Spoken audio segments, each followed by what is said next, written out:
siku kama leo ambayo Wayahudi katikati ya sherehe yao ya Kiyahudi walijikuta sikukuu yao imeingiwa dosari, kwa sababu katika siku hiyo ndio siku ambayo ahadi ya Mungu ilitimizwa, kwa maana ya kwamba Roho Mtakatifu ndio siku ambayo alilijilia kanisa rasmi kabisa na kulipatia nguvu. Kwa hiyo kwetu kama kanisa tunamsherehekea Mungu, tunamsherehekea Kristo Yesu kwa kutupatia sehemu ya roho yake itumike pamoja na sisi. Mtu mmoja ungesema amina yenye nguvu kama mama Shukrani. Siku kama ya leo ndio siku ambayo Yesu aliona vema kuruhusu sehemu ya roho wake ije ikae na sisi, iwe fundisho letu, iwe kiongozi wetu, iwe sehemu ya ibada yetu. Na ndio maana tukaitwa Wapentekoste, kwa sababu siku hiyo ndio siku ambayo Kristo Yesu alimwachia sehemu ya roho wake aje akae na sisi. Na tuko naye hapa. We mwenye imani sema amen. We mwenye imani kubwa sema tena amina.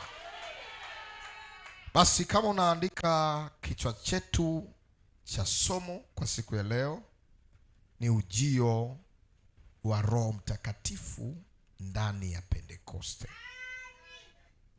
Bwana Yesu asifiwe.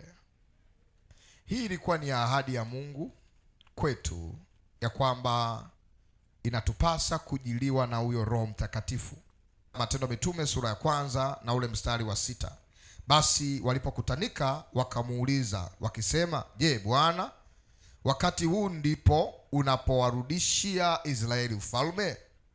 Kumbe Israeli walikuwa wameupoteza ufalme. Sasa wanafunzi wake walipokutana na Yesu wakamuuliza, je, wakati huu ndio wakati unaowarudishia Waisraeli ufalme?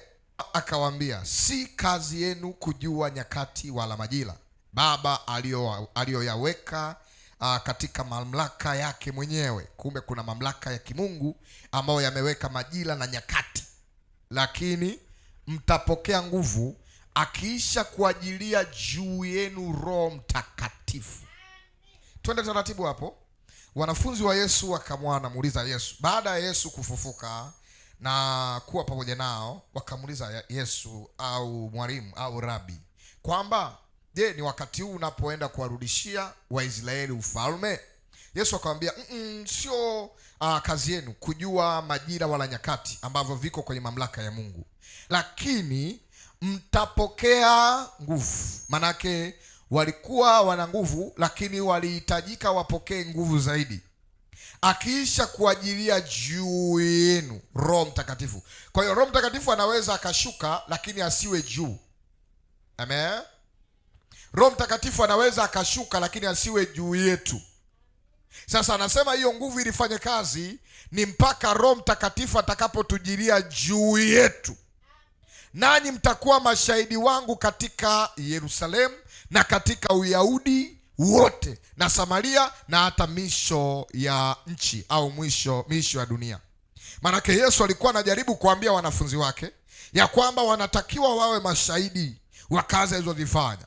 Wanatakiwa wawe mashuhuda wa yale aliyoyafanya. Lakini ili aweze kuyatimiza hayo, ni lazima hawa watu wapokee nguvu. Kwa sababu wakienda bila kuwa na nguvu, huko kuna maadui, huko kuna Walumi. Na tukumbuke wazi ya kwamba Waisraeli au Wayahudi walikuwa ni koloni la Walumi. Kwa wao walikuwa ni koloni kama vile Tanzania tumewahi kuwa koloni la mataifa ya Ulaya. Sasa vivyo hivyo wao walikuwa ni koloni, manake walikuwa ni kama mateka au walikuwa wanasimamiwa na sheria za Kirumi, ijapokuwa na wao ni taifa wakiwa na sheria za Kiyahudi. Yesu akawaambia ili waweze kushinda sheria za Kirumi, ili waweze kushinda mamlaka za Kirumi na pia mitego ya dini ya Kiyahudi, wanahitaji wapokee nguvu. Na hiyo nguvu wataipokeeje? Wataipokea hiyo nguvu akiisha kuajilia juu yao Roho Mtakatifu. Bwana Yesu asifiwe. Kuna mtu mmoja anajiuliza, Roho Mtakatifu sasa ni nini? Roho Mtakatifu ni sehemu ya Roho ya Mungu ambayo inakaa pamoja nasi ili ituongoze, itufunulie, itujulishe, itutaarifu na ituongezee nguvu. Kama vile unaweza ukawa una roho yako, alafu sehemu ya roho yako ikawa inafanya kazi kwa mtu mwingine. Kwa mfano, tunakumbuka wakati ambao Elia alikuwa pamoja na mwanafunzi wake. Mwanafunzi wake akawa anatamani afanye kama anavyofanya mwalimu wake. Akamwambia kwamba naomba unipe sehemu ya roho yako.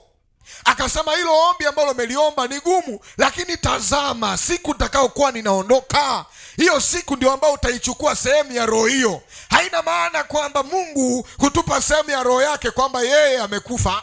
Ametupa sehemu ya utendaji kazi wake ukae ndani yetu. Kwa hiyo sisi ni sehemu ya miungu wadogo, tunaweza kufanya kazi alizozifanya yeye. Na ndio maana Yesu akasema, utakuja wakati ambao mtafanya ishara nyingi na kubwa kuliko hizi nilizozifanya. Wewe mwenye imani ongeza amina moja yenye nguvu. Bwana Yesu ongezewe sifa. Yesu aliahidi kwamba tutafanya zaidi ya yeye alivyofanya. Kwa hiyo kama kutembea juu ya maji, si tutatembea zaidi. Kuna mtu mmoja anasema, sasa mchungaji, kutembea juu ya maji tena? Juu ya maji tena? Ukiamini yote yanawezekana. Bwana Yesu asifiwe. Ukiamini yote yanawezekana. Ukiamini hakuna jambo ambalo litakuwa gumu kwako. Ukiamini yote yanawezekana. Sasa siku ya Pentekoste ilikuwa ni siku gani? Siku ya Pentekoste ilikuwa ni sikukuu ya Kiyahudi. Ilikuwa ni sikukuu ya Kiyahudi ambayo Wayahudi walikuwa wakiazimisha kwa habari ya majuma. Ilikuwa inafahamika kama sikukuu ya majuma. Ilikuwa inafahamika kama sikukuu ya kwenda kutoa sadaka za mavuno.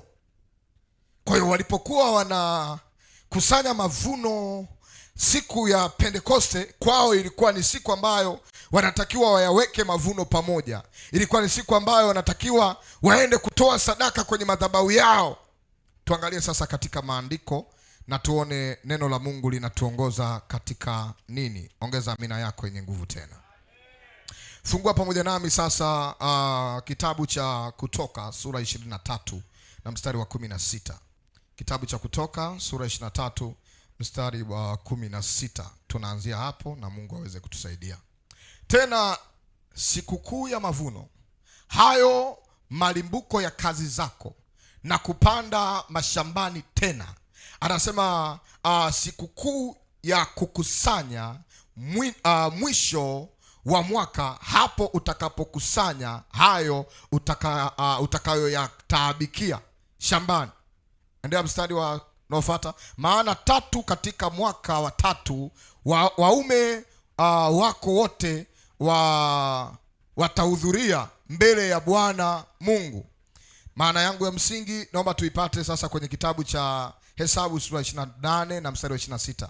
Hesabu sura 28 mstari wa 26, alafu tutaenda kwenye Torati Kumbukumbu 16:9. Amen. Tena katika siku ya malimbuko, hapo mtakapomsogezea Bwana sadaka ya unga mpya, anasema katika sikukuu yenu ya majuma mtakuwa na kusanyiko takatifu. Mtakuwa na kusanyiko, chukua hilo, mtakuwa na kusanyiko takatifu. Hamtafanya kazi yoyote ya utumishi. Nenda mstari unaofuata.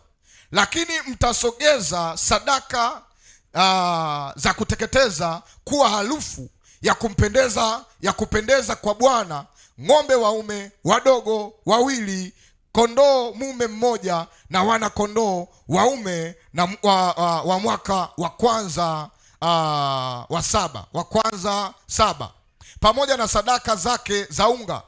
Ukiendelea mbele utapata maana zaidi. Nenda 16:9 hadi 10, kitabu cha Torati 16 mstari wa 9. Anasema pamoja na sadaka 16. No, hatujafika hapo.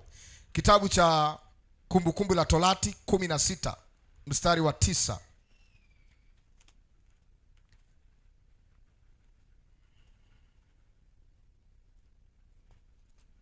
Yes. Anasema jihesabie majuma 7. Jihesabie majuma 7. Tangu wakati uanzao kutia mundu. Ndio. Katika mmea utaanza kuhesabu majuma 7. Ndio. Nawe sikukuu ya majuma umfanyie Bwana Mungu wako kwa kutoa sadaka ya hiari ya mkono wako, Ndiyo. utakayotoa kwa kadri akubarikivyo Bwana Mungu wako. Ndiyo. Nawe utafurahi mbele za Bwana Mungu wako. Ndiyo. Wewe na mwana wako na binti yako. Ndiyo. Na mtumwa wako na mjakazi wako. Ndiyo. Na Mlawi aliye ndani ya malango yako. Aha. Na mgeni na yatima. Ndiyo. Na mjane aliyefiliwa na mumewe. Ndiyo. Walio katikati yako. Ndiyo. Katika mahali atakapochagua Bwana Mungu wako, Aha, apakalishe jina lake. ishia hapo. Hizi zote zilikuwa ni sikukuu, lakini zote zilikuwa zinatafsiriwa kama sikukuu hiyo ya kusanyiko, ambayo walikuwa wanakusanyika watumishi wa Mungu mahali pamoja, ambapo siku hiyo ndio siku ambayo watu walikuwa wamekusanyika kutoka mahali mbalimbali, walikuwa wakikusanyika eneo moja ili waweze kumfanyia Bwana hiyo ibada au sherehe ambayo ilijulikana kama Pentekoste au ilijulikana kama sikukuu ya kusanyiko. Bwana Yesu asifiwe. Watu walikuwa wakikusanyika pamoja, walikuwa wakikusanyika kwa ajili ya kumfanyia Mungu wao sherehe na kumtolea sadaka za mazao ya yale ambao walikuwa wameyatafuta na kuyafanya. Kwa hiyo walikuwa wakikusanyika mahali hapo, walikuwa wakikaa pamoja na wakifurahia matendo ambayo Mungu alikuwa amewatendea. Bwana Yesu asifiwe. Ongeza sifa kwa Bwana Yesu. Haleluya. Kwa hiyo ilikuwa ni sikukuu ambayo watu walikuwa wakiazimisha. Walikuwa wakiazimisha wakiamini kwamba siku hiyo ndio siku ambayo ya kumfanyia Mungu ibada ya sifa, ya utukufu, ya heshima, na siku hiyo ndio siku ambao walikuwa wamekusanyika mahali pamoja. Sasa ukirudi kwenye kitabu cha Matendo ya Mitume ile sura ya 2 ukianzia mstari wa 1, Biblia inasemaje? Kitabu cha Matendo ya Mitume sura ya 2 tukianzia mstari wa 1. Hata ilipotimia siku ya Pentekoste, ndio walikuwako wote mahali pamoja. Walikuwepo wote mahali pamoja ilipotimia ile siku ya Pentekoste. Kukaja ghafla toka mbinguni uvumi kama uvumi wa upepo wa nguvu. Ukaja ghafla toka mbinguni uvumi kama uvumi wa upepo wenye nguvu. Ukienda kasi. Ukaijaza nyumba yote waliokuwa wameketi. Nieleze kidogo. Wanafunzi wa Yesu baada ya kuambiwa na Yesu kwamba wasiondoke Yerusalemu mpaka watakapopokea nguvu, ilibidi wakae kwenye nyumba moja wakiwa 11, wakiwa wanangoja ahadi ambayo Kristo aliwaambia kwamba wasianze kazi pasipo kupokea nguvu, kwamba wasianze majukumu ya kazi ya utumishi kabla hawajapokea nguvu. Kwa lugha nyingine, wasianze kazi kabla Roho wa Mungu hajawajiria, kabla Roho hajawashukia. Wasianze kazi, wahakikisha wanafanya kazi ya utumishi baada ya kushukiwa na Roho Mtakatifu. Sasa walikuwa wamekusanyika mahali pamoja wale 11, wakingoja utimilifu wa ahadi ya Bwana, wakingoja Bwana aweze kutimiza ahadi ambayo alikuwa amewaahidi. Sasa wakati wanangojea, siku hiyo ikawa ndio siku ya Pentekoste, ambayo mwanzo ilikuwa ni sikukuu ya majuma.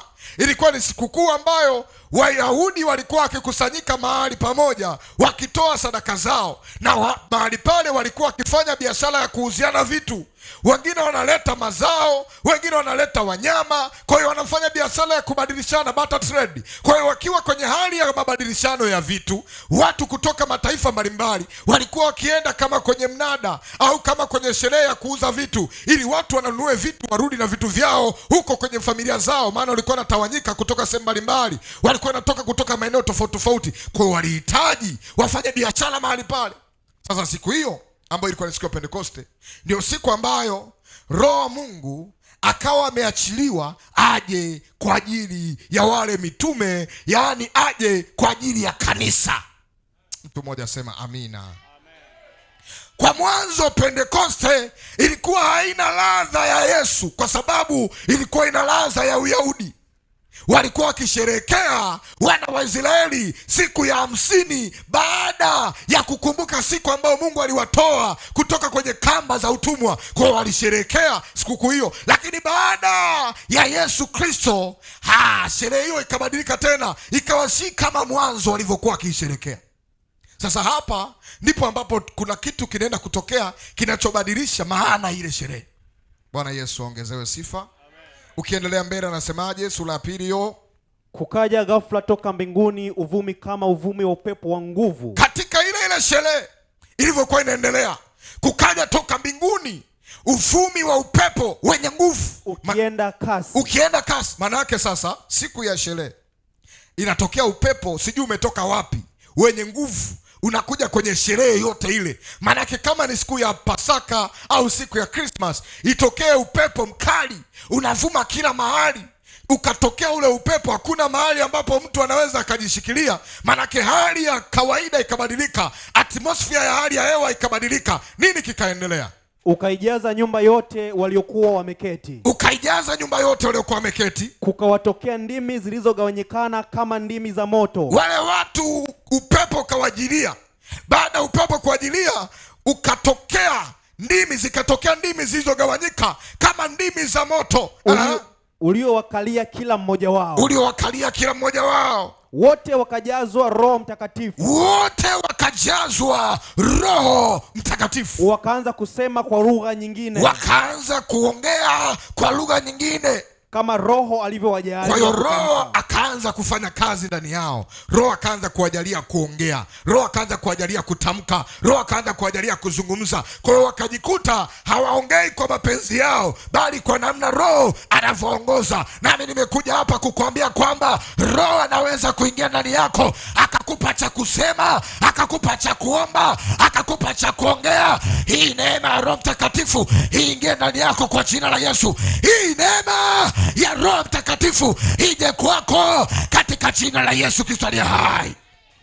Wakati huo Roho Mtakatifu alikuwa amewashukia kila mmoja. Nami namuomba Mungu, kila mmoja uliokusanyika hapa upokee huyo Roho wa Mungu. Sema amen. Kila mmoja uliokusanyika hapa umpokee huyo Roho Mtakatifu. Sema tena amina. Sema tena amina. Endelea mtumishi wa Mungu. Na walikuwako Yerusalemu Wayahudi wakikaa. Ndio. Watu wataua. Ndio. Watu wa kila taifa chini ya mbingu. Basi sauti hii iliposikiwa, makutano walikutanika. Anasema kwamba kwenye ule mji wa Yerusalemu walikuwepo watu wataua, yani watu ambao wanaijua imani, watu ambao ni wasafi kwenye imani, watu ambao ni wacha Mungu. Walikuwepo wamekusanyika mahali pale, wakiwa kutoka kwenye mataifa mbalimbali wamekusanyika. Wakashangaa, hawa watu wameanzeje kuongea lugha ambayo sio ya kwao kwa asili? Endelea. Wakashikwa na fadhaa. Ndio. Kwa kuwa kila mmoja aliwasikia wakisema kwa lugha yao mwenyewe. Ndio. Wakashangaa wote, wakastaajabu wakiambiana, tazama, hawa wote si wa Galilaya? Basi imekuwaje kusikia kila mtu lugha yetu tuliozaliwa nayo? Ndio. Waparthi na Wamedi na Walemi nao wakaao Mesopotamia, Uyahudi na Kapadokia, Ponto na Asia, ndio, Filigia na Pamfilia, Misri na pande za Libya, karibu na Kilene, na wageni watokao Rumi, Wayahudi na waongofu, Wakrete na Waarabu. Ndio. Tunawasikia hawa wakisema kwa lugha zetu. Wakaanza kuongea kwa lugha, matendo makuu ya Mungu. Yes. Wakaanza kuongea kwa lugha za mataifa yote yaliyozungumzwa hapa. Wakaanza kushangaa, hawa watu sio Wayahudi, hawa watu sio watu wa Galilaya, hawa watu sio watu wa Nazareti. Inawezekaneje wakaongea lugha ambazo ni za kwetu na hawajafika kwetu? Inawezekanaje wakazungumza lugha za kwetu ingali hawajafika kwetu? Sema amen. Bwana Yesu asifiwe. Sema tena amina. Sema tena amen. Inawezekaneje kuzungumza lugha za kwetu? Inawezekanaje kuzungumza mambo ya kwetu? Inawezekanaje?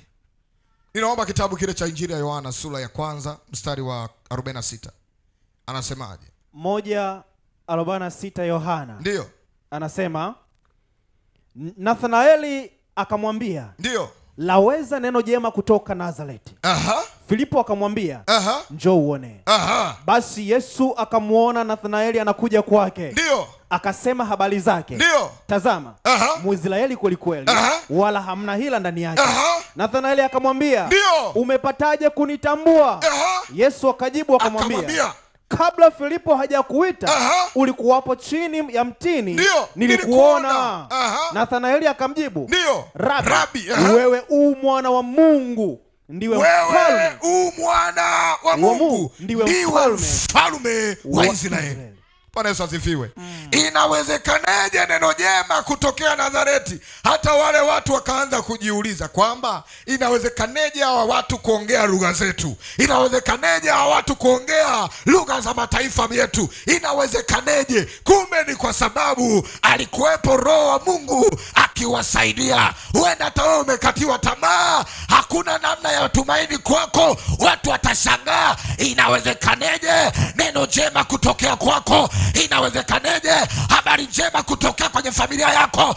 Inawezekaneje habari njema kusikika kwenye familia yako?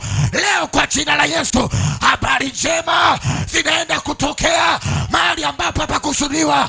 Habari njema zinaenda kutokea mahali ambapo watu hawakufikiria. Nani alifikiria kama Pentekoste ndio siku ambayo Roho wa Mungu atashukia kanisa? Nani alifikiria kama siku ya Pentekoste ndio siku ambayo Roho wa Mungu ataanza kutembea na watu walioamini? Nami nakuombea kwa jina la Yesu, wale ambao hawaamini kwamba katika wewe yanaweza kutoka maji, leo nasema juu ya mwamba huu Yesu anaenda kulijenga kanisa.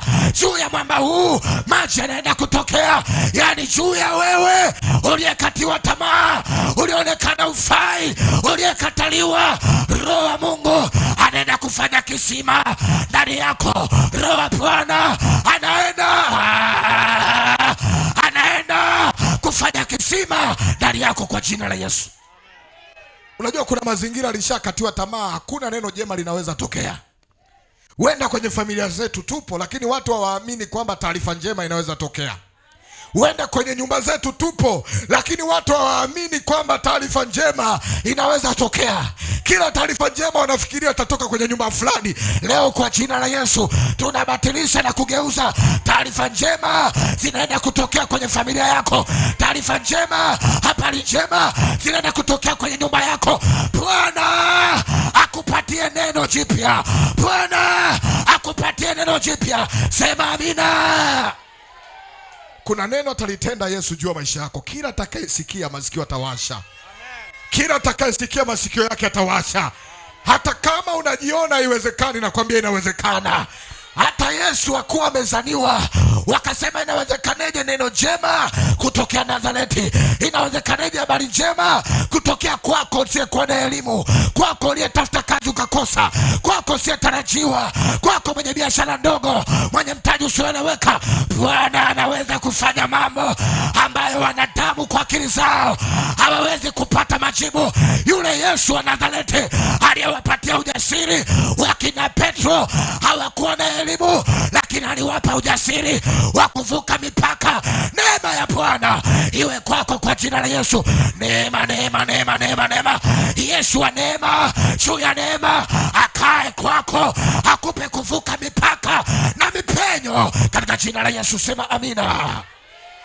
Wewe mtu mwenye imani sema amina. Yesu anaweza badilisha historia. Hata kama mwanzo vitu vilitafsiriwa kwa namna fulani, Yesu anaweza kubadilisha vikatafsiriwa kwa namna mpya. Sema amina.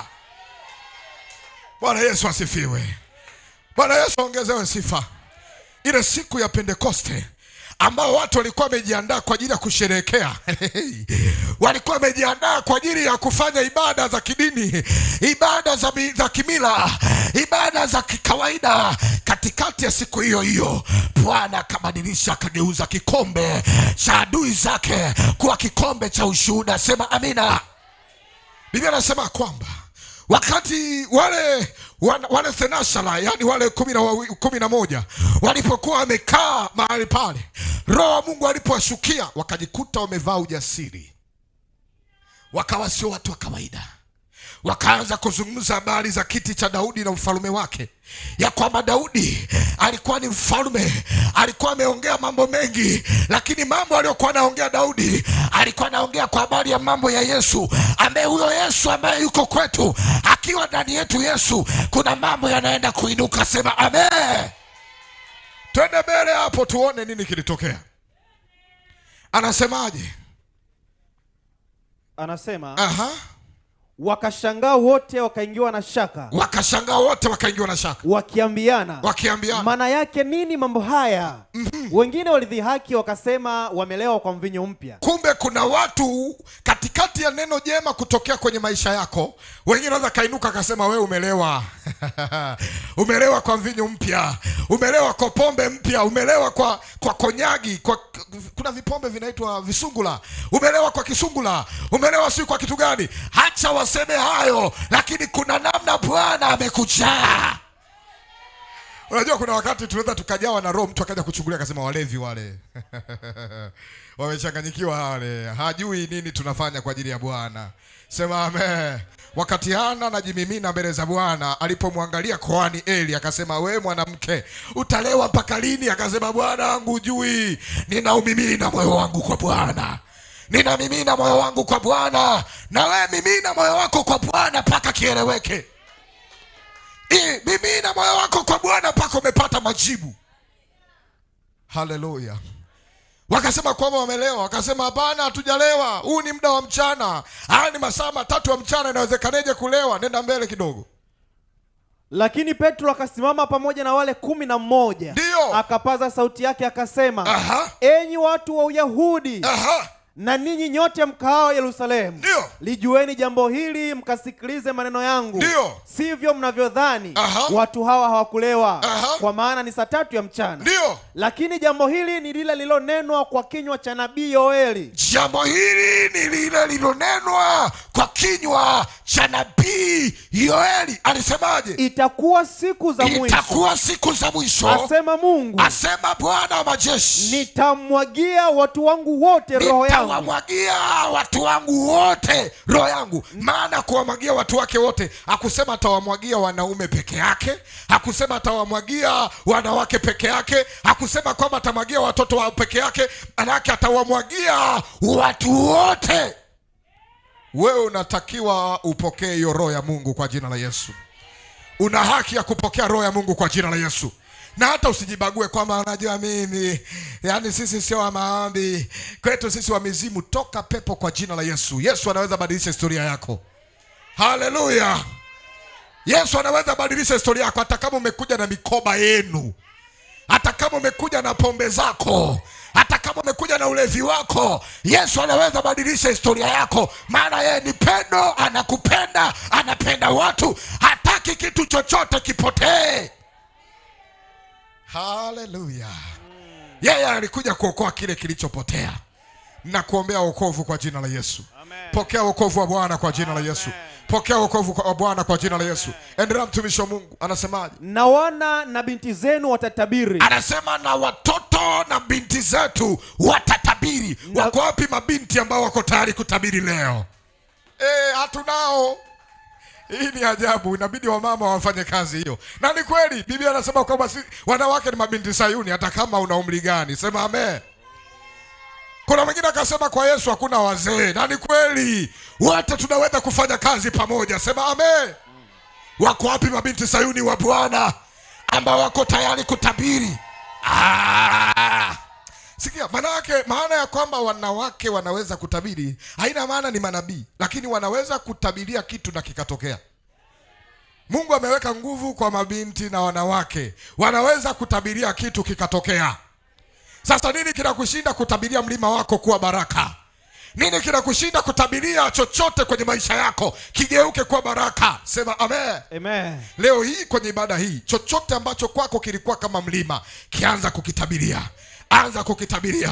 Sema ahadi yako Bwana umesema, yes, kwenye namna ambavyo Yoeli ulikuwa umemtumia, ya kwamba mabinti watatabiri, wana na mabinti watatabiri. Nami Bwana nimesimama natabiria chochote ambacho kilikuwa hakina uhai kipokee uhai. Sema amina.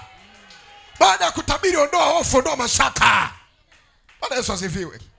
Natafuta watu wanaweza kutabiri hapa kwa jina la Yesu.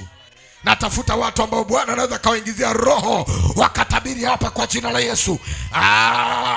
Bwana natafuta watu wanaweza kujawa na roho wakaanza kutabiri kwa jina la Yesu.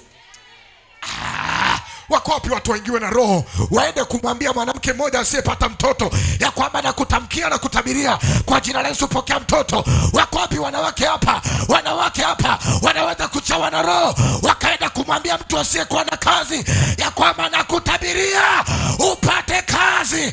Wako wapi? Wako wapi watu wanaweza kujiambia wenyewe ya kwamba najitabiria kwa jina la Yesu mwaka huu hautaisha, nitafikia hatima ndoa? Wako wapi? Wako wapi watu wanaweza kutabiria biashara zao ya kwamba kuanzia leo ninakusemesha wewe biashara unaenda kuwa faida, hauendi kuwa hasara? Wako wapi watu ambao wanaweza jitabiria elimu yao walioisoma haitaenda bure, watapata kazi ya heshima?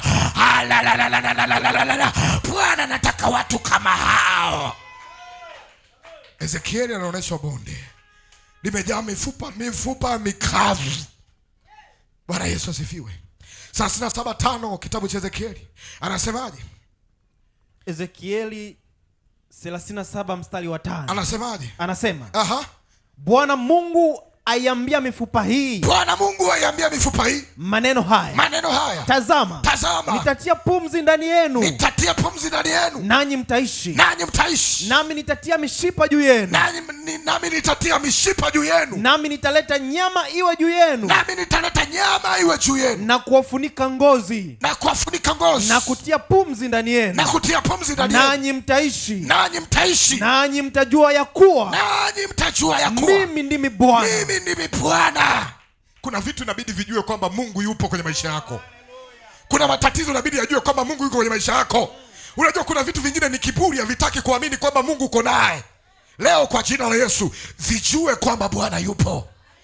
Kuna baadhi ya matatizo yamekaa kwenye maisha yetu mpaka ameanza kudukela. Yaani ukiyaona unasema Bwana nasikia hasira yako inanila. Yesu mwenyewe alipofika mahali akakuta hekalu la nyumba ya baba yake limegeuzwa kuwa sehemu ya malanguzi. Alipoangalia ndani ya moyo wake akasikia hukumu, akasikia ndani kuna mhukumu, kuna mtesa. Akasema wivu wa nyumba ya baba yangu unanila. Akaanza kufurugua walivyokuwa wakifanyia biashara, akaanza kubomoa. Nami kwa jina la Yesu naingiza wivu wa Bwana ndani yako, ukaribu kila chochote ambacho kinaiba maisha yako, kinaiba hatima yako, katika jina la Yesu Kristo aliye hai. Katika jina la Yesu Kristo aliye hai. Kuna vitu vinatuudhi. Kuna vitu tumevichoka kwenye maisha yetu. Kuna vitu hatuvitaki kwenye maisha yetu, na tunataka vijue kwamba tuna Mungu. Sema amina. Tumechoka kuangalia matatizo kila siku mpaka amekuwa kama maua. Yaani ukiamka asubuhi unaona tatizo lile. Ukiamka asubuhi unaona magumu yale. Leo in Jesus name tunayageuza na kuyafuta katika jina la Yesu. Tunayafutilia mbali katika jina la Yesu Kristo. Acha vijue kwamba una Bwana. Bwana Yesu asifiwe. Bwana Yesu asifiwe. Bwana Yesu asifiwe. Nabii wa Bwana Elia alikuwa ana nguvu kubwa ya Mungu, lakini kuna mahali alifikia akaona kuna maadui wamemuinukia, akaenda kujificha, akasema pengine nifie huko. Lakini Mungu akamwambia no, hutakufa mpaka umetimiza agano la kusudi lako. Bwana akamwambia Elia ya kwamba toka, rudi mjini kule, rudi kule waliko maadui zako, rudi kule waliko baya wako. Alafu mimi nataka nionekane kwamba mimi niko pamoja na wewe, mimi niko upande wako, mimi niko pamoja na wewe. Mimi nitawaangusha adui zako, nitawaangusha adui zako. Wanaokupiga vita, wanaokuinukia wataanguka mbele yako. Sema amina. Kuna wakati tunaweza tukajikuta tumeenda kwenye madhabahu ya Bwana, hatuna sadaka, na sadaka ambazo zibeba maadui zetu kwa ajili ya kutoa kwenye miungu yao, Mungu anaweza kuzigeuza zikawa sadaka za kutoa kwa Bwana wako. Elia alikuwa hajaandaa sadaka yoyote. Adui zake walijikuta wamebeba sadaka wenyewe, walijikuta wamebeba vitu wenyewe ndo wakajikuta wanaanza kupeleka magogo, wakajikuta wanaanza kuweka wenyewe kwa wenyewe. Leo kwa jina la Yesu, kila maadui walikuwa wanakuinukia na kukupiga vita, wakajikuta wao wenyewe wanachukua vitu wanakuletea, wanachukua vitu wanaviweka kwako, wakajikuta wanajikuta wenyewe wanabeba, wanaleta kwako, kama vile alivyofanya kwa Elia. Adui zake wakapeleka maji, wakapeleka wanyama, wakapeleka kuni, wakapeleka vyote, alafu Bwana akalamba sadaka zote.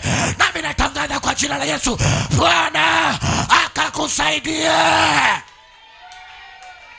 Nataka nikwambie jambo la imani, usiogope kuisogelea madhabahu ya Bwana kwa sababu una sadaka. Kuna wakati Bwana anajitafutiaga sadaka huko. Kama waamini kamuulize mtumishi wa Mungu Ibrahimu.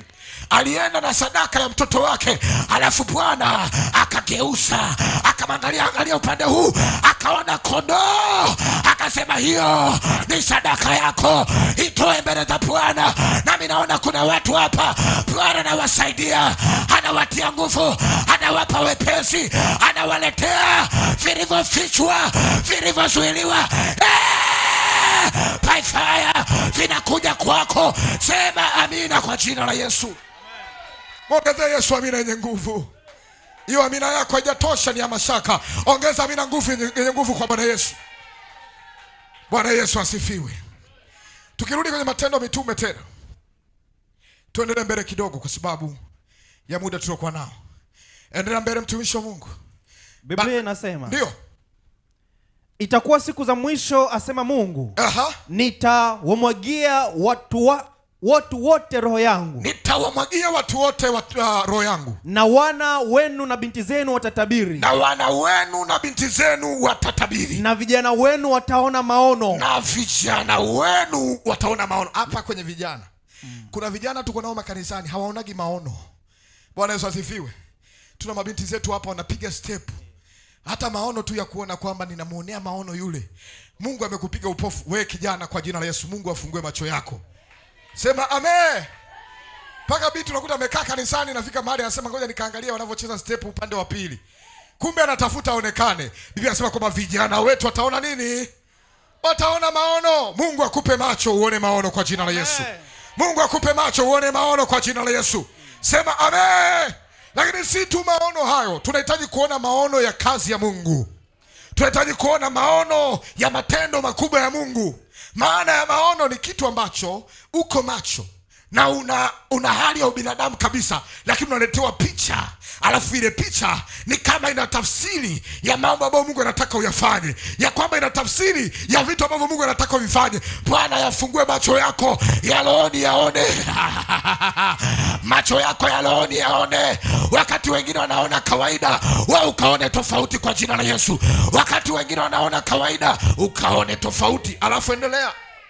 Na wazee wenu wataota ndoto. Wazee wenu wataota ndoto. Naam, na siku zile. Naam, na siku zile. Nitawamwagia watumishi wangu. Nitawamwagia watumishi wangu wa kike kwa kiume roho yangu. Roho yangu. Nao watatabiri. Nao watafanyaje? Watatabiri. Rudia tena, nitawamwagia. Nitawamwagia watumishi wangu wanaume na wanawake roho yangu. Na wanawake roho yangu. Nao watatabiri. Jesus. Bwana Yesu asifiwe. Jamani, kutabiri ni haki yetu. Si roho amekaa ndani yetu. Unajua maana ya kutabiri ni nini?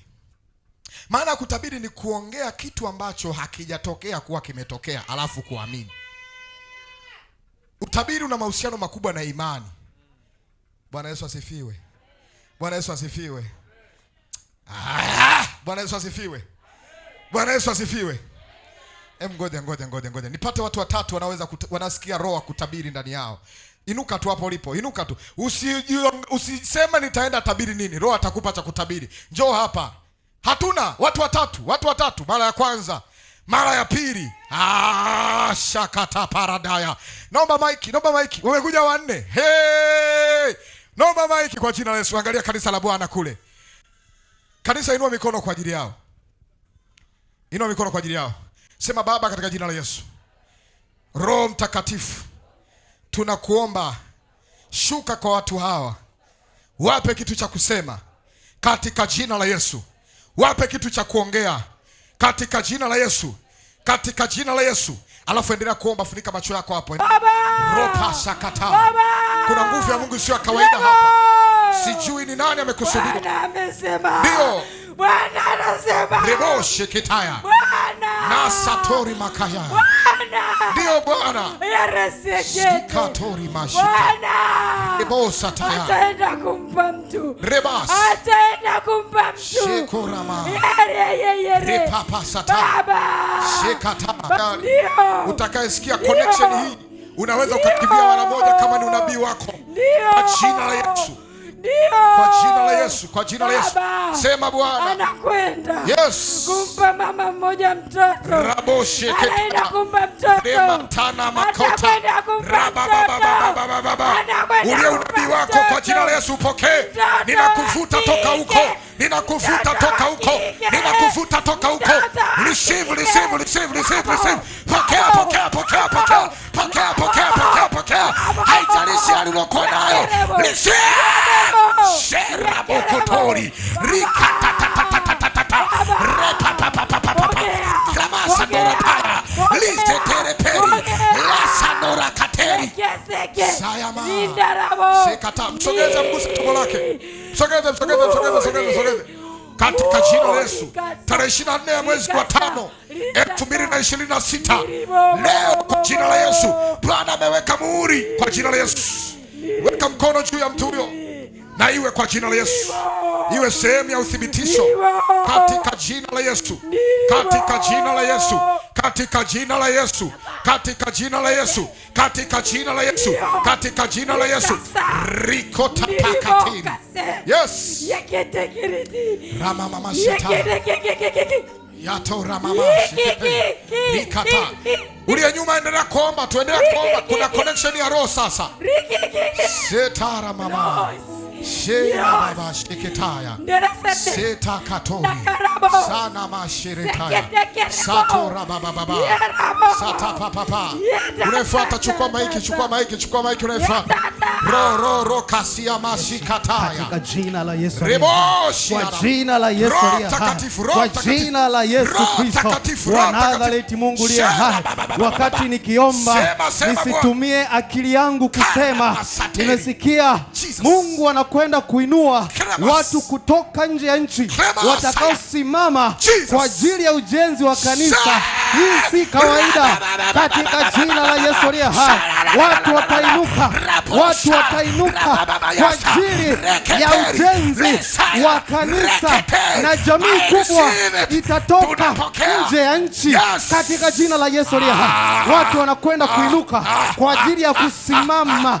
Kanisa hautatumia nguvu kubwa. Mungu athibitishe kwa jina la Yesu aliye hai. Kwa jina la Yesu aliye hai, watu watainuka. Kanisa litajengwa na watu wengi watainuka, na jamii yao itakuwa nje ya nchi. Ya nchi watainuka, watajenga kanisa. Rema kotari, rema katapatiri, rikata papapa. Tusitumie akili zetu kwenye kuomba kwetu, maana Bwana anaenda kufanya yeye mwenyewe. Oh, shera makori papa papa. Satora baba repa papa. Pokea unayefuata, pokea unayefuata, pokea unayefuata, pokea unayefuata, pokea unayefuata. Bwana unaweza kutumia yeyote ili kuweza kufikisha kusudi lako. Tumia yeyote Bwana, fanya chochote Bwana. Ruka kateri masaya. Tuko tayari Bwana, tuko tayari Bwana. Ramoshatori Yadagadosh Jeramaha Sheramama Rukata Satari Rabagada Saya Rikota Patatataya. Tupo tayari roho Bwana, tupo tayari, tupo tayari, tupo tayari. Sijui ni unabii wa nani huu. Tuko tayari Bwana. Anaenda kufungua wengi katika kanisa hili. Litajaa. Tutalipanua kulia. Tutalipanua kushoto. Yes. Tutalipanua. Klama papa. Sete kete. Ramosha na katere baba. Tunapokea kwa jina la Yesu. Tunapokea kwa jina la Yesu. Jesus. Rebosha koti. Rama katoshi. Rigada maseketeshi. Rama mama masata ya seketaya. Repapa shakata. Ashakatori masataya. Kwa jina la Yesu, kwa jina la Yesu unayefuatia, kwa jina la Yesu tunapokea Bwana kwa unyenyekevu mkubwa. Unaweza tumia chochote Bwana, unaweza fanya kwa yoyote. Jesus. Ashakatori. Rababash. Rababash. Rikata shakataya. Rikata papabash. Rabababasata. Nausikana vyombo vinahitaji sauti kwa jina la Yesu. Rikato shana masia. Shira mama makataya. Rikapasha kataya. Shata kata shekete. Rikata pasha kata. Na fedha na malango ya fedha katika jina la Yesu. Kwa ajili ya utukufu wako Baba katika jina. Asante Yesu. Rika baba sika robo saya baba sika rika baba. Oh rika baba. Tunasikia Bwana. Oh baba yangu, tuko tayari kusikia. Baba. Tuko tayari kusikia. Tuko tayari kusikia. Baba. Tuko tayari kusikia. Baba, Mungu anasema anafungua ile milango na njia ya uchumi na fedha kwa waumini wote, washirika wote, viongozi wote wa kanisa hili la Rehoboth. Katika jina la Yesu. Mungu wangu, katika jina la Yesu. Tunapokea kwa jina la Yesu. Baba yangu na Mungu wangu, tunapokea kwa jina la Yesu. Na kufunguliwa vituo vya kanisa hili. Krebo, shera baba babasia. Kufunguliwa vituo vya kanisa. Shera makota papa. Siri mara saya takate. Kwa jina la Yesu. Pokea unabii kwa imani, pokea kwa imani, pokea kwa imani, pokea kwa imani. Pokea kwa imani, pokea kwa imani, pokea kwa imani katika jina la Yesu, katika jina la Yesu. Biashara kubwa kama supermarket. Yes. Mpaka video change. Riko shiti katori. Rubaba samo. Mungu wangu na baba yangu katika jina. Shera baba basataya kata pashata. Endelea kuomba hapo ulipo. Kuna kitu Mungu anafanya. Kuna kitu Mungu anafanya. Kuna kitu Mungu anafanya. Anafanya sahi. Anafanya sahi. Anafanya sahi. Anafanya sahi. Anafanya sahi. Anafanya sahi. Roho Mungu. Roho Mungu na kusaidie. Roho Mungu. Roho Mungu. Sira baba. Reboshi kitara baba. Kwa jina la Yesu, kwa jina la Yesu. Kwa jina la Yesu, kwa jina la Yesu. Kwa jina la Yesu.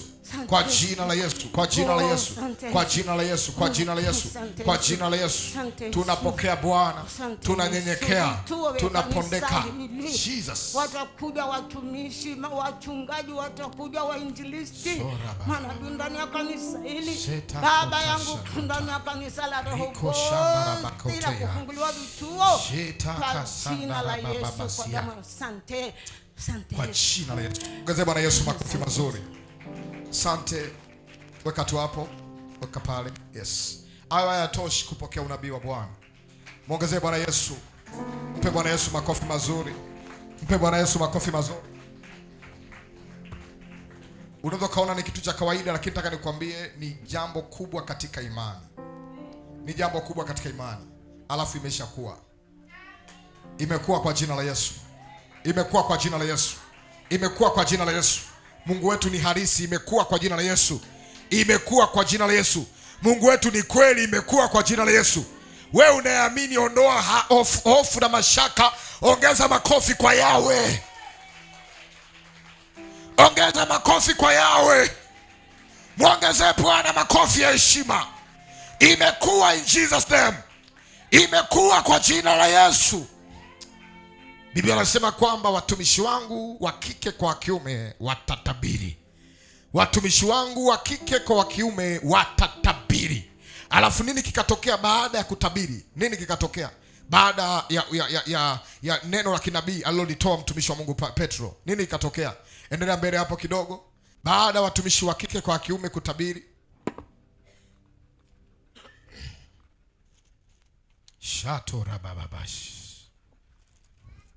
Yes.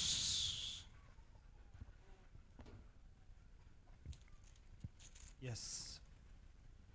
Anasema ndio nami nitatoa ajabu katika mbingu juu. Anasema Mungu atatoa ajabu katika mbingu juu, na ishara katika nchi chini. Na ishara katika nchi chini. Damu na moto na mvuke wa moshi. Shatorabakatia. Jua litageuka kuwa giza, na mwezi kuwa damu, kabla ya kuja ile siku ya Bwana iliyo kuu na iliyo dhahiri. Ndio. Na itakuwa kila atakayeitia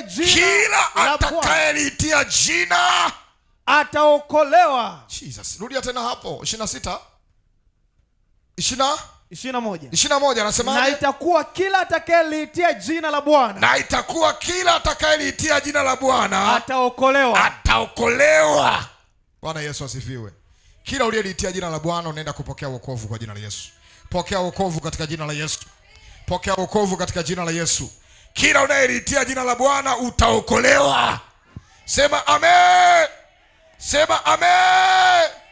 Enyi waume wa Israeli, sikilizeni maneno haya. Yesu wa Nazareti, mtu aliyedhihirishwa kwenu na Mungu kwa miujiza na ajabu na ishara ambazo Mungu alizifanya kwa mkono wake kati yenu, kama ninyi wenyewe mnavyojua. Mtu huyu alipotolewa kwa shauri la Mungu lililokusudiwa na kwa kujua kwake tangu zamani, ninyi mmemsurubisha kwa mikono ya watu wabaya na nguvu na watu wabaya mkamuua. 24 ambaye ndio akaufungua uchungu wa mauti, kwa sababu haikuwezekana ashikwe nao. Ndio maana Daudi ataja habari zake, nalimuona Bwana mbele yangu siku zote. Ndio, kwa kuwa yuko upande wa mkono wangu wa kuume, Jesus, nisitikisike. Endelea baba. Kwa hiyo Mungu wangu ukapendezewa, kwa hiyo moyo wangu ukapendezewa, ulimi wangu ukafurahi tena, kwa maana utaiacha roho yangu. Tena mwili wangu nao utakuwa katika matumaini. Sikia, Biblia inasema kwa hiyo moyo wangu utapendezewa, ulimi wangu utafurahi. Kuna mtu mmoja ulimi wako haujaifurahi, kila siku unaongea matatizo. Pokea neema, ulimi wako ufurahi kwa jina la Yesu. Haleluya. Kila siku ukiongea hela unaongea habari ya 200,000, 300,000, 500,000, milioni. Bwana badilisha ndimi yako ukaongee pesa kubwa na ziwe kwako kwa jina la Yesu. Ninaongea neno la kinabii kwako kwa jina la Yesu. Sema amen. Bwana badilisha usemi wako kwa jina la Yesu. Bwana badilisha usemi wako kwa jina la Yesu. Bwana badilisha usemi wako kwa jina la Yesu. Katika jina la Yesu. Bwana akupe usemi kwa jina la Yesu. Pokea usemi kwa jina la Yesu. Pokea usemi kwa jina la Yesu. Usemi uwe kwako kwa jina la Yesu. Pokea usemi. Sema amen. Pokea usemi kwa jina la Yesu. Bwana anaweza akakupa usemi kwa jina la Yesu. Akakupa usemi mpya, ndimi zako zikafurahi. Ndimi zako zikafurahia. Mwili wako kaona raha. Mwingine hujaiona taraha. Mwili wako kila siku unaona magumu tu, matatizo tu, magumu tu. Bwana akaufanya mwili wako upate raha kwa jina la Yesu. Bwana akaufanya mwili wako upate raha kwa jina la Yesu. Hayo matatizo sio fungu lako katika jina la Yesu. Hayo magumu sio fungu lako kwa jina la Yesu. Natangaza Bwana akupe raha. Bwana akupe raha. Sijui kuna mtu mwenye unaweza kupokea imani hii. Bwana akupe raha kwa jina la Yesu. Anasema tena mwili wangu nao utakaa katika matumaini. Bwana akupe matumaini. Amen. Sema amen. Sema amen. Ukiendelea kusoma mbele kwa sababu ya muda, 37 anasemaje? 37.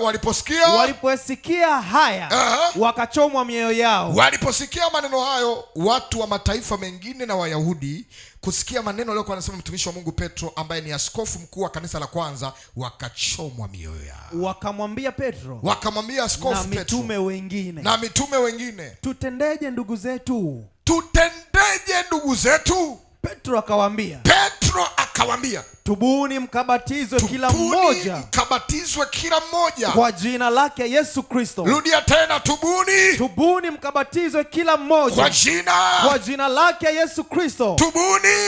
Tubuni mkabatizwe kila mmoja kwa jina lake Yesu Kristo. Pate nini? Pate ondoleo la dhambi zenu.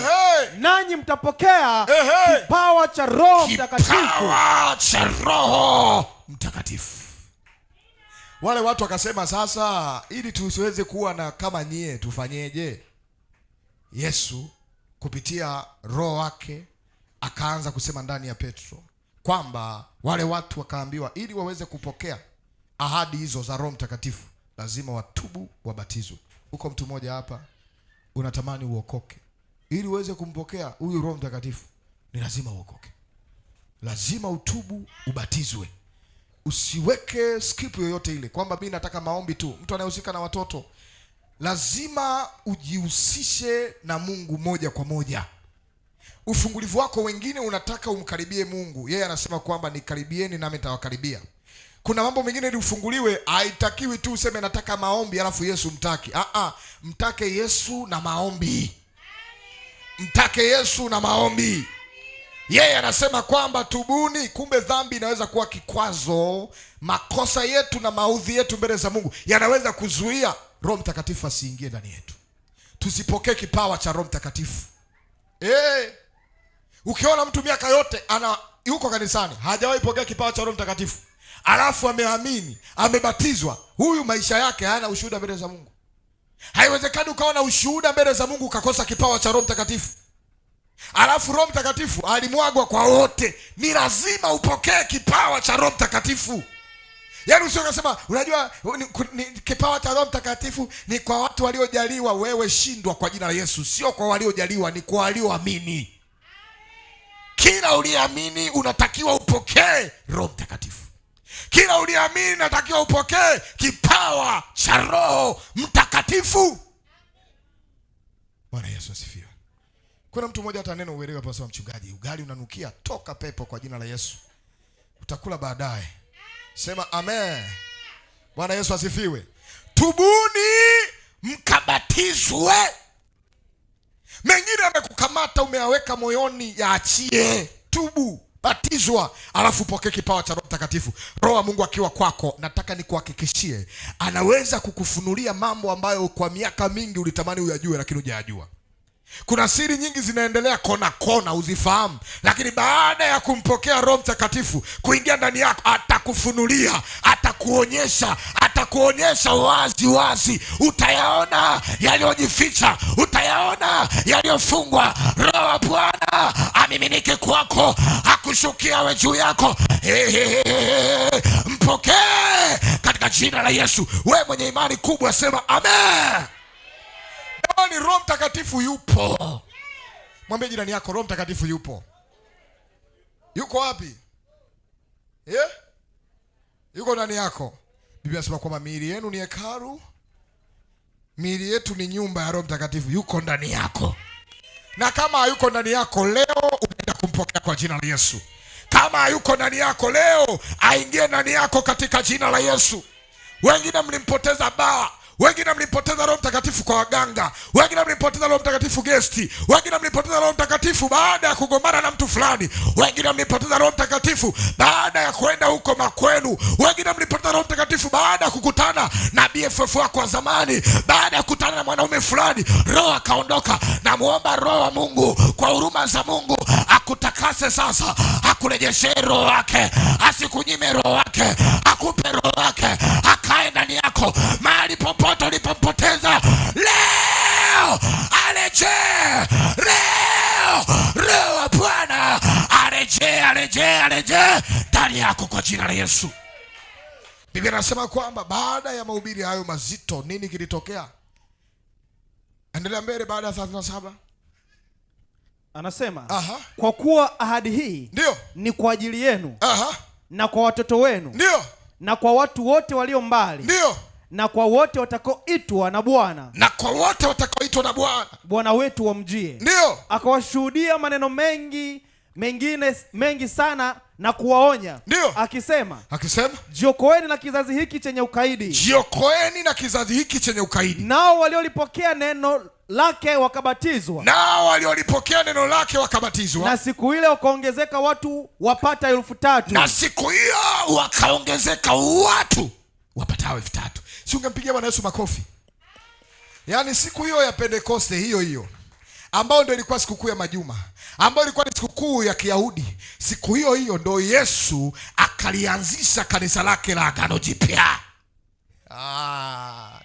Sijui kuna mtu umelielewa? Sijui. Maana yake tunaposema sisi ni wa Pentekoste, asili yetu ni siku ile ambayo kanisa lilipata washirika 3,000. Tunaposema sisi ni kanisa la Kipentekoste, asili yake ni siku ile Roho wa Mungu alipolishukia kanisa.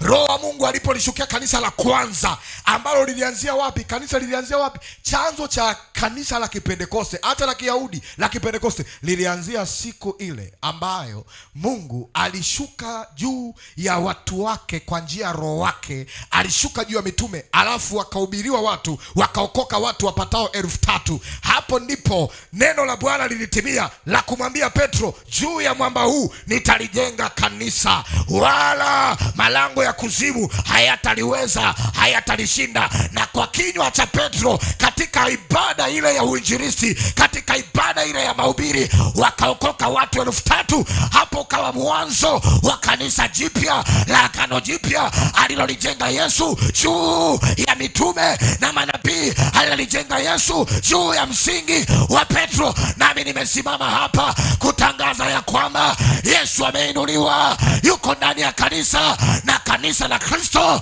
ni mwili wake, halafu limegharamiwa, halafu limepambwa, halafu limeandaliwa kama bibi harusi. Nimekuja kukutangazia ya kwamba wewe ni kanisa, na ndani yako unazo funguo za kuzimu, ndani yako unazo funguo za mbinguni. Unaweza fungua lolote, unaweza funga lolote, unaweza haribu chochote, unaweza panda chochote.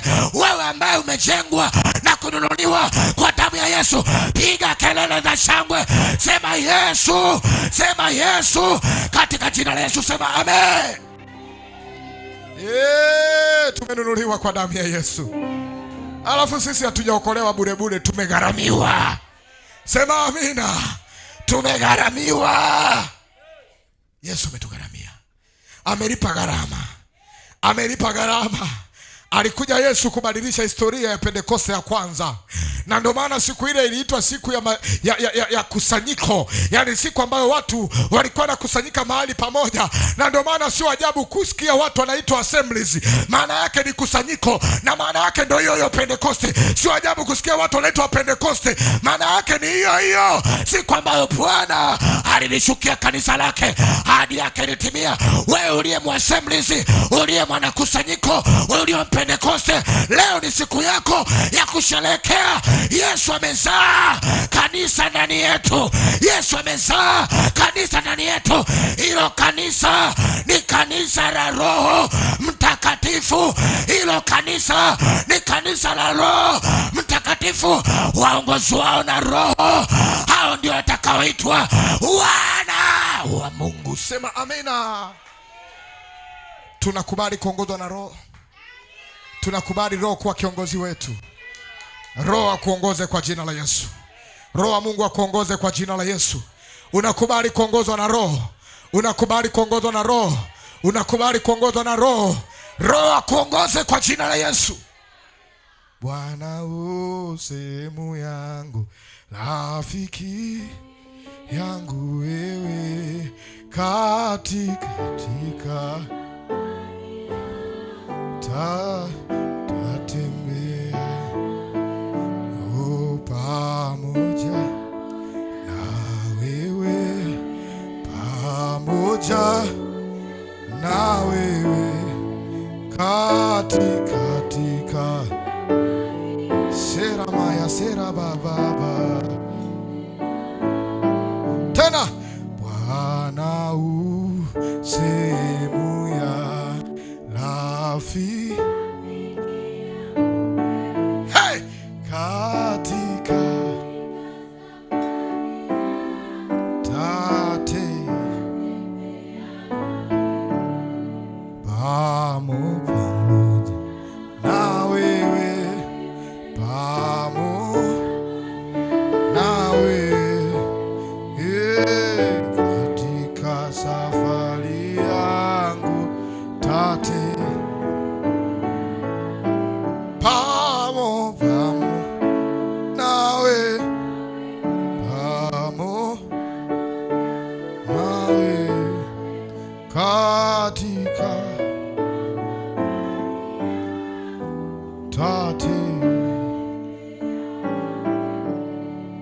Nataka niseme neno hili la imani. Simama mahali ulipo sasa.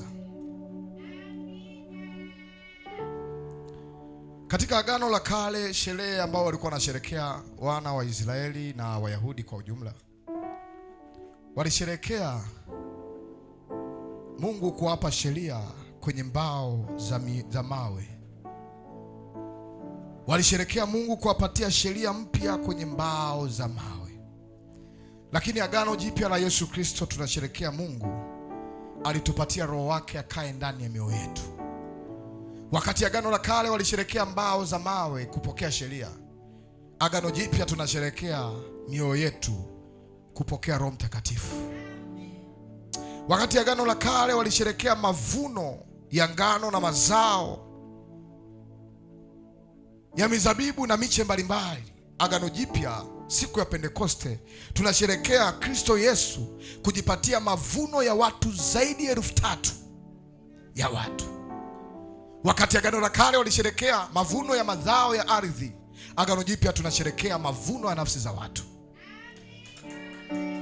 Wakati Agano la Kale walisikia sauti za radi na moto vilionekana katika vilindi na sehemu mbalimbali kwenye mlima Sinai, Agano Jipya tunasherekea ndimi za moto na upepo ulioshuka kwa namna ya ajabu uliowakalia kila mmoja wa wale wa mitume 11. Roho wa Mungu alishuka kwa nguvu kubwa. Agano la Kale mlima Sinai, nguvu za Mungu zilishuka kwenye mlima. Agano Jipya nguvu za Mungu zilishuka kwa watu. Leo hii nguvu ya Mungu haishuki mlimani tena, inashuka ndani yako. Leo hii nguvu ya Mungu haishuki mlimani tena, inashuka ndani yako. Leo hii nguvu za Mungu hazishuki mlimani tena, zinashuka ndani yako. Zinakuponda ponda kabisa. Kila tabia ya giza iliyoinuka ndani yako inaondolewa na Bwana anachipusha chipusho jipya. Bwana kufanye mpya kwa jina la Yesu. Bwana kufanye mpya kwa jina la Yesu. Bwana kufanye mpya kwa jina la Yesu. Bwana kufanye mpya kwa jina la Yesu. Bwana kufanye mpya kwa jina la Yesu. Sema tena amina yenye nguvu. Sema tena amina yenye nguvu. Sema tena amina yenye nguvu. Inua mikono yako mizuri hapo. Roho wa Mungu anaenda kushukia leo. Roho wa Mungu anaenda kushukia leo. Nataka uabudu. Nataka moyo wako uabudu. Nataka ujisikie kabisa unataka uonane na Bwana. Ninapenda ni kuabudu Bwana. Siku zote ni kuabudu Bwana. Ninapenda Bwana. Siku zote ni kuabudu Bwana. Mtu wa keyboard naona wanaitikia kwa uzito. Shuka tuone kama wakapanda. Shira masatora baba. Shira masano sayara dalana. Inua tu mikono yako kwa imani, alafu mwambie Yesu nampenda. Nataka uingie kwenye roho wako wa ndani, utafakari ukuu wa Mungu. Usiwaze kwa habari magumu na matatizo unayoyapitia. Changamoto, uzushi uliokuinukia, changamoto za kuchelewa kupata kazi, ndoa, afya yako kuwa na machangamoto mengi, uchumi wako kurudi nyuma, sio vigezo vya kukuzuia kukutana Mungu. Leo katika ibada ya Pentekoste hii, kuna mtu anaenda kubadilishiwa hatima maisha yako. Naongea neno la kinabii kwenye madhabahu. Kuna mtu anaenda kubadilishiwa hatima maisha yako. Sijui ni nani, lakini najua kuna mtu Mungu amekuandaa kuja kukubadilishia. Roho wa Mungu hajawahi kushuka bure. Ninapenda ni kuabudu Bwana. Siku zote ni kuabudu Bwana.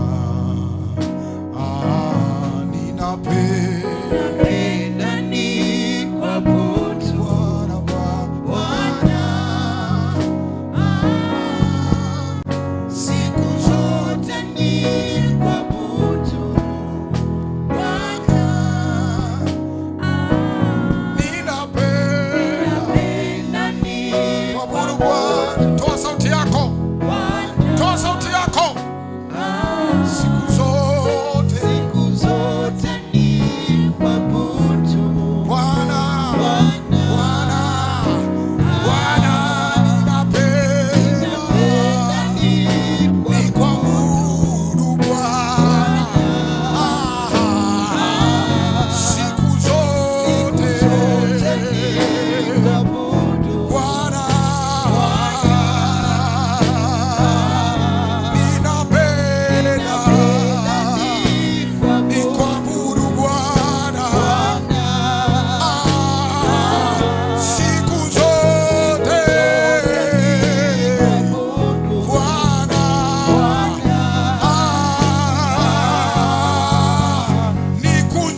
yuko hapa, analishukia kanisa, analihudumia.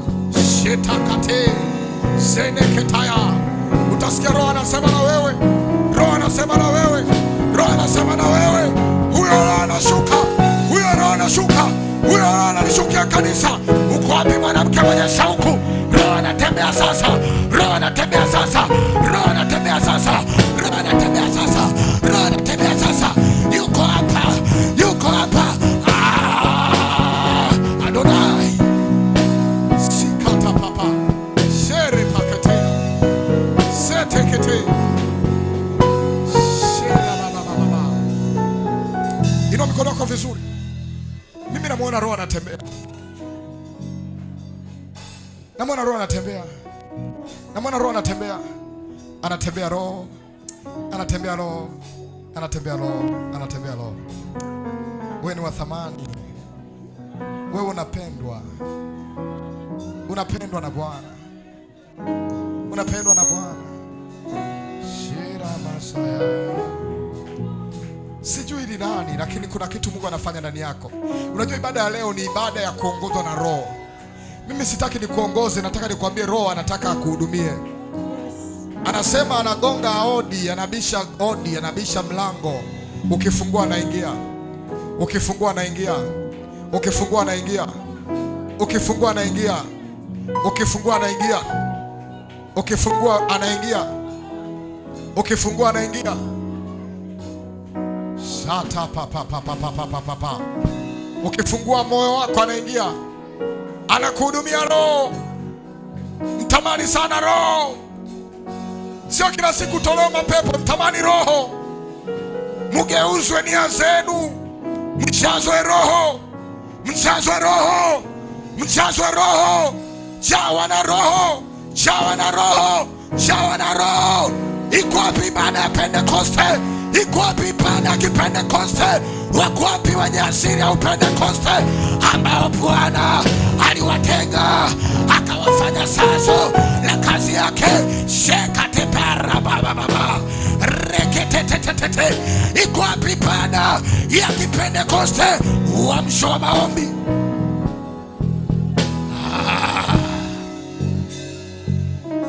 Ninaita watu walionunuliwa na kuzaliwa siku ya Pentekoste, ambao Bwana hataangalia wanapitia situation gani, anaangalia kila limeweka ndani yao.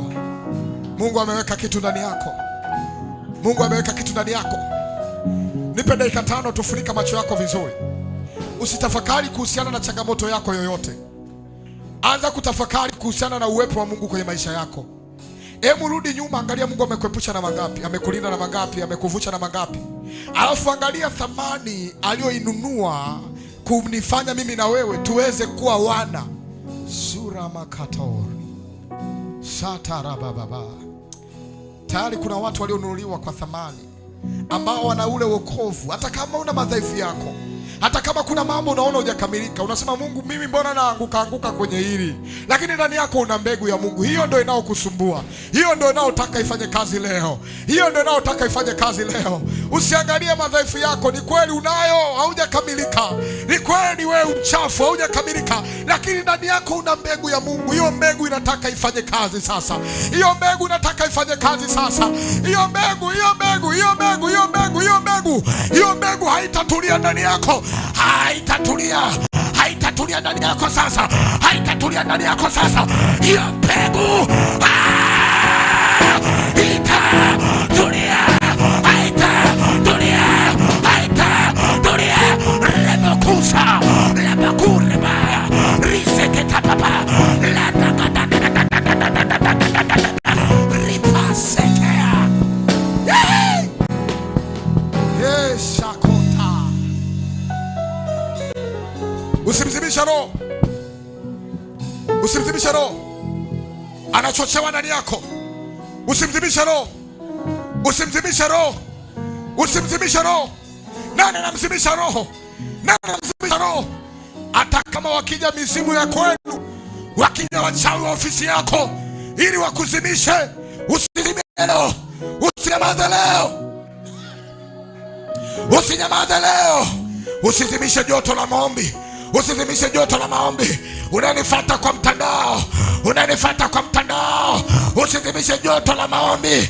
Hilo joto la maombi, hilo joto la maombi, Pentekoste ya leo usilizimishe. Shara baba sita kushano rikosha takata. Namuomba Roho wa Mungu akuhudumia dakika hizi zilizobaki. Roho anakuhudumia hivyo. Roho anakuhudumia hivyo. Roho anakuhudumia hivyo. Nitanyamaza dakika 3, utasikia sauti za maombi zinaanza kuinuka. Nitanyamaza dakika 3, utasikia sauti za maombi, sauti za waombaji ambao wameishaandaliwa na Bwana zitaanza kuinuka sasa. Zitaanza kuinuka. Hata ukisema ujizuie, nimeshamruhusu Roho apande ndani yako. Nimeshamruhusu Roho apande ndani yako. Hata ukisema ujizuie. Sora mama. Dakika 3 za maombi yasiyo ya kawaida. Maombi ya kuvuka mipaka. Maombi ya kuvuka asili yako. Maombi ya kuvuka viwango vya kawaida. Maombi ya kukamatwa na Roho. Roho ashuke sasa. Roho ashuke sasa. Kama upepo. Kama upepo. Kama upepo. Asielewe mambo ya Roho, anaweza kawa hajui apokee nini.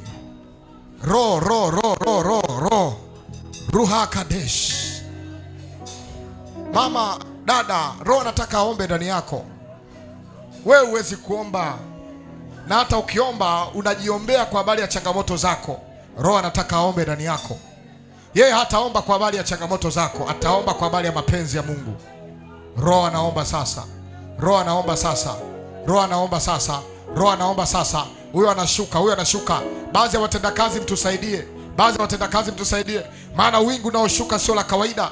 Wingu unaoshuka sio la kawaida. Wingu unaoshuka sio la kawaida. Wingu la Roho linashuka. Wingu la Roho linashuka. Nimesimama hapa kama mwakilishi tu na kuconnect na mbingu, na kuconnect na malango ya mbingu, na kuconnect na mbingu sasa, na kuconnect na mbingu sasa. Uko wapi mwanamke? Uko wapi mwanaume? Uko wapi baba? Uko wapi mama? Roho anashuka. Pokea kwa jina la Yesu. Receive it. Pokea. Pokea huyo Roho anakufungua, kila vifungo vinaondoka. Roho anashuka.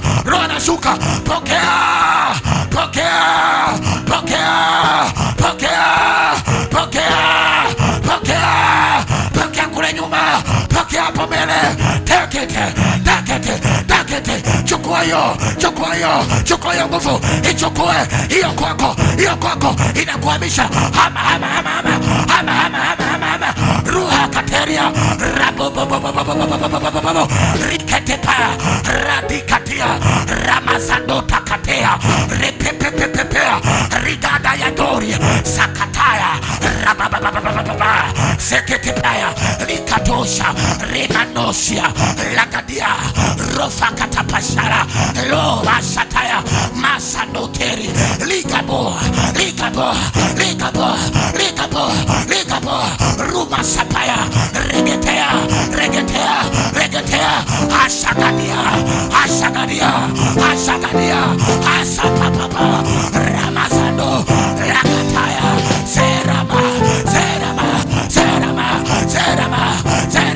Zerama Ashapakato Ashakatatata Ashakatata Riba Mamasea Leseketa Ashatotoyo Riba Mamaya Refetea Rupa Shakata Agoshakata Riba Rupa Shakata Ruma Mama Regetea Oshakofaya Ruma Seketa Rabaya Esakata Segosekata Rebosatoria Liketea Rababa Repepapapa Asatataya Ashakaka Aramasaya Rofa Shaka Akadia Esepepea Maso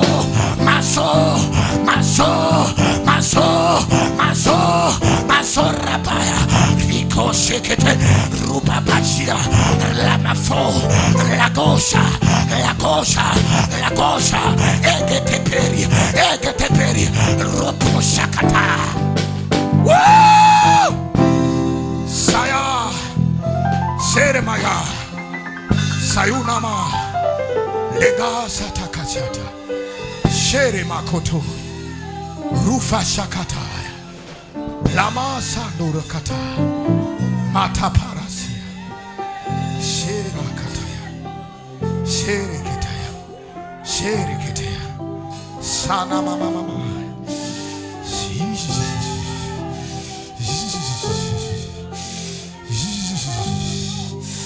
rigo shikitaya jatada babasia jerema sakataya magabasia o sheketama luha kadasha legedesia lama zandori kataya seketea fataya riba baba sataya krema sotoria ligadabasia klama sondo rukotaya lama soto para makotaya likatasi kataya riba satokotoa magadia magadeshi magadia magadabazatori labazatora ramakatataya klamasafataya ripakatapatekataya rabagadaya sakata ragadabasatora rapapapaya asakataya akasakateri akakakakaka rabasataya rebesekitaya asakatora asakatotoya rakataya eseketa ekakasatata.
Tunainuka, twainua mikono, tunakuabudu. Tunainama, tunainuka, twainua mikono, tunakuabudu. Tunainama, tunainuka, twainua mikono, tunakuabudu.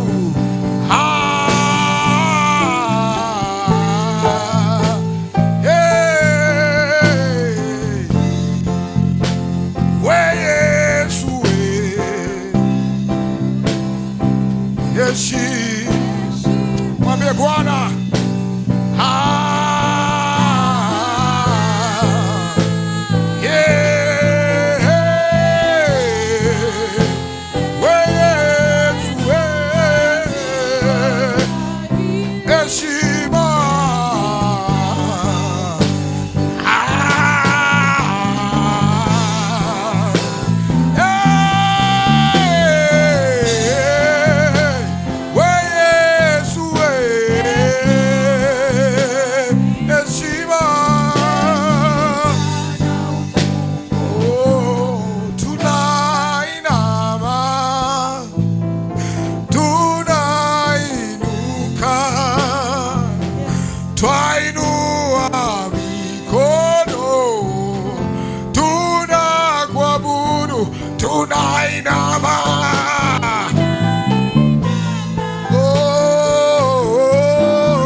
Mpatie Bwana ibada ya kushukuru mbele zake sasa. Shuka tu mbele zake. Mwambie Bwana kushukuru kwa siku ya leo. Roho Mtakatifu, uliye Pentekoste yangu, ninakuomba unisaidie. Wewe ni tulizo la moyo wangu, ni sehemu ya ibada yangu. Nifundishe kukuabudu Bwana. Nijue kukuabudu, nijue kukupendeza. Maneno yangu yakupendeze wewe. Maneno ya kinywa changu, akili zangu, fahamu zangu zikupendeze wewe. Nikuabudu wewe peke yako Bwana. Nikuabudu wewe peke yako Bwana. Nikuabudu wewe peke yako Bwana. Nikuabudu wewe peke yako Bwana. Nikuabudu wewe peke yako Bwana. Nikuabudu wewe peke yako Bwana. Nikuabudu wewe peke yako Bwana. Kwa jina la Yesu. Kwa jina la Yesu. Kwa jina la Yesu. Kwa jina la Yesu. Kwa jina la Yesu. Kwa jina la Yesu. Kwa jina la Yesu. Kwa jina la Yesu. Kwa jina la Yesu. Kwa jina la Yesu. Kwa jina la Yesu. Kwa jina la Yesu. Kwa jina la Yesu. Kwa jina la Yesu.